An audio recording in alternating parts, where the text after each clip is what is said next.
imeandikwa pale. Kwa awamu ya 4 waliamini na tuliamini, kwa sababu naamini kwa sehemu ya awamu ya 4 kwamba watu hawa watafanya kwa mujibu wa taratibu zao.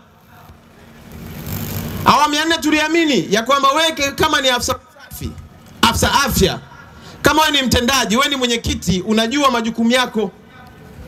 Kwa tulikuacha ili ufanye kwa mujibu wa taratibu za majukumu yako. Ndio maana kwenye demokrasia ile style ya leadership kuna mambo pale ya participation pale, mnashirikiana, mnafanya mijadala pamoja, mnapanga pamoja.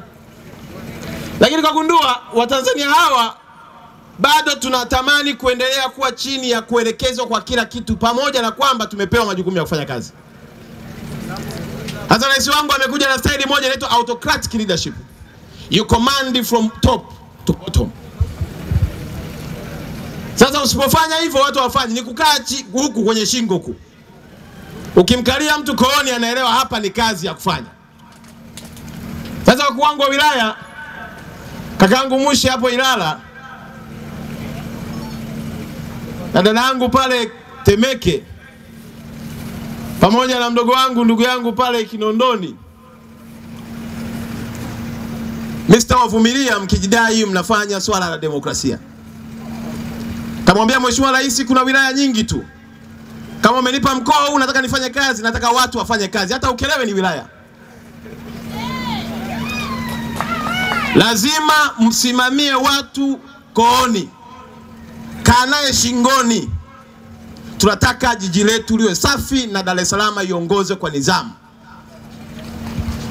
Kwa watumishi wote ambao wao wanakula kona, kwa mkoa mzima tuna watu 299 wanaohusika na mambo ya usafi na afya na mambo mengine. Lakini jiji hili ndio linaongoza kwa uchafu. Alafu wote wanakula mshahara. Na wote ukiwauliza wanakupa sababu kwa nini wamekwama. Lakini hakuna hata mmoja aliyeandika barua ya kujiuzulu kwa sababu ameshindwa kutekeleza majukumu yake. Kwa naombeni sana, kama watu wengine wanajitolea, wanaamka usiku, wanahangaika kuhakikisha jiji lao linakuwa safi, sisi watumishi wa umma lazima tuhangaike usiku na mchana kufanya hiyo kazi. Lakini pia nawashukuru sana wasanii wote ambao wamejumuika nasi. Na kwa kweli hiki ndio kipimo cha kuwatambua marafiki zangu ni wapi. Na mimi niwaambie tu, sitaki tena kumuona mtu yoyote msanii nyumbani kwangu ambaye hawezi kuniunga mkono kwenye mambo ya maendeleo haya.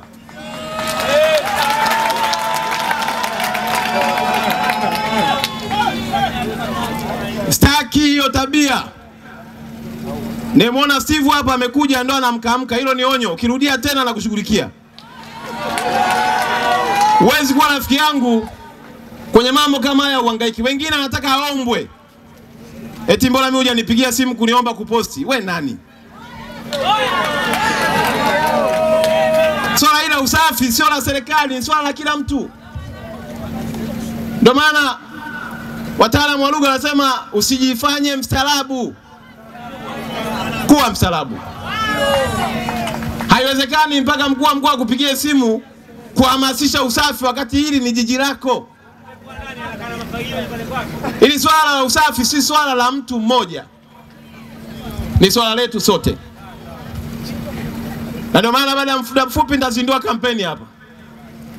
Lakini kuanzia Jumamosi ijayo wafanyabiashara wote watafungua maduka yao saa 3. Kuanzia saa 12 asubuhi ni muda wa kufanya usafi. Hii ndio sura ya taifa letu. Dar es Salaam ndio sura ya Tanzania yetu. Hapa ndio tunapokea wageni. Hapa ndio tunapokea watu na viongozi wa mataifa mbalimbali. Na hili ndio jiji letu lenye kitovu cha biashara. Hatuwezi kubaki wachafu. Madam tuliacha nafasi ya 2015 na kurudi nyuma ya kwamba kila mmoja atafanya usafi kwa sababu anajua ni wajibu wake. Lakini madam tumeshindwa kuitumia fursa hiyo, sasa acha tufanye usafi kwa kushurutishwa na mamlaka tuliopewa na Mheshimiwa Rais.